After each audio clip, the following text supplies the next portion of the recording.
Bon ben voilà, j'ai branché ce petit câble et on va voir ce que ça donne. Bon, le branchement c'est pas complexe, hein, il a juste fallu que je m'infiltre dans mon garage ici, que je défasse le câble pour le Bluetooth, hein, voilà, qui est ici, et que je le mette à la place, le mien, USB. Puis ben maintenant je vais venir le mettre sur le PC portable et on va voir si ça fonctionne.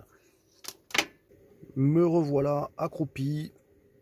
J'ai dégagé la batterie lithium pour avoir un accès plus propre, comme vous pouvez le voir, au port UART qui me servira avec le câble. Je me mets dans les meilleures conditions possibles. Le PC portable est là, c'est pas le même que la dernière fois, mais j'ai testé avec ce câble et ce PC portable sur des batteries lithium et sur le BMS Dali d'un compère Van Leifer que je salue, Madaline, et qui pour le coup on a galéré mais on a réussi à le faire fonctionner, même si c'est pas le même modèle de BMS. Résultat, et toutes les conditions sont réunies pour que ça fonctionne. Il n'y a pas de raison. On voit bien qu'on est sur un BMS qui permet le fonctionnement aussi bien en Bluetooth qu'en UART. Donc, c'est reparti, un nouvel essai, et j'espère cette fois ça va être fructueux parce que ça commence à me gonfler ce fonctionnement avec ce câble.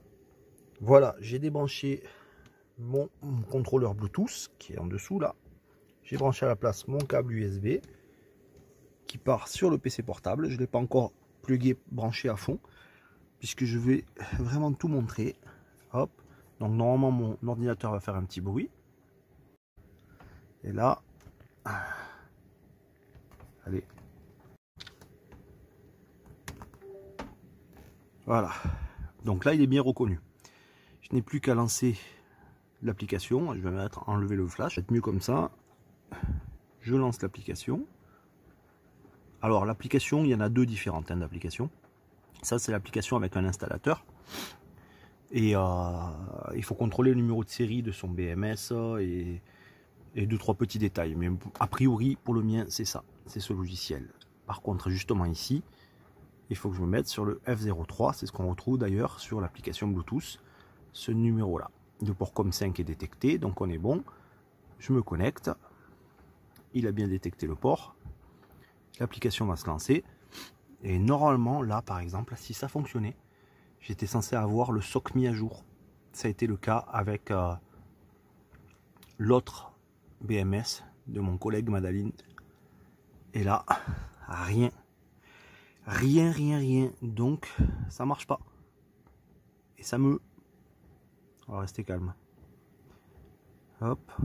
On va essayer de lire les valeurs. Il va me sortir des valeurs bateau. Moins 273 degrés. 0 partout. Ça ne marche pas. Bon, ben c'est pas faute de faire les choses correctement. Ça ne marche pas.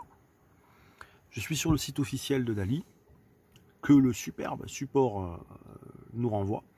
Et ils ont vraiment un support à la hauteur de leur produit, c'est-à-dire nul. Et là, on voit qu'en fonction des séries, on va prendre tel logiciel ou un autre. Moi, je suis sur ça, R05U. Comme on peut le voir ici. Le branchement est bon, je le répète, le câble fonctionne avec un autre BMS et l'autre logiciel. Par contre là, quand on passe sur ce fichier, ça ne marche pas. Il faut faire enregistrer sous. Voilà, ou sinon on ne peut pas le télécharger, vu que c'est un lien chinois. Une fois qu'on a le fichier, il faut l'exécuter et le forcer en exécution. Voilà, bon là, on va faire réparer. Pas grave, on a tout.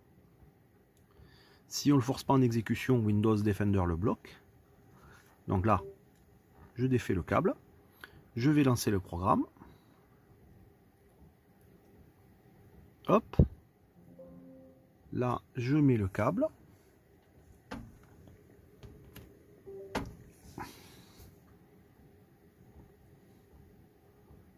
Moi, sur mon Bluetooth, je suis sur ce modèle-là. Je ne change pas les autres réglages. Ouvrir le corps pomme. Voilà. Rien ne s'est mis à jour. Et quand je fais une tentative de lecture des données, voilà.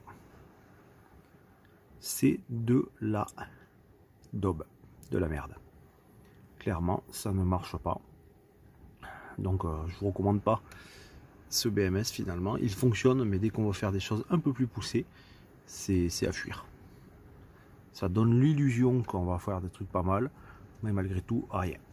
Donc j'ai essayé avec tous, mais sans succès.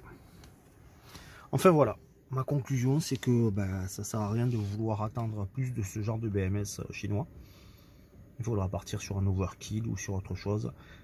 Disons que pour un fonctionnement minimum, ça fait le job. Mais ça sert à rien de mettre des dizaines d'euros de plus, sans parler du prix des câbles, pour un fonctionnement qui ne marche pas ou qui apporte rien de plus. Voilà.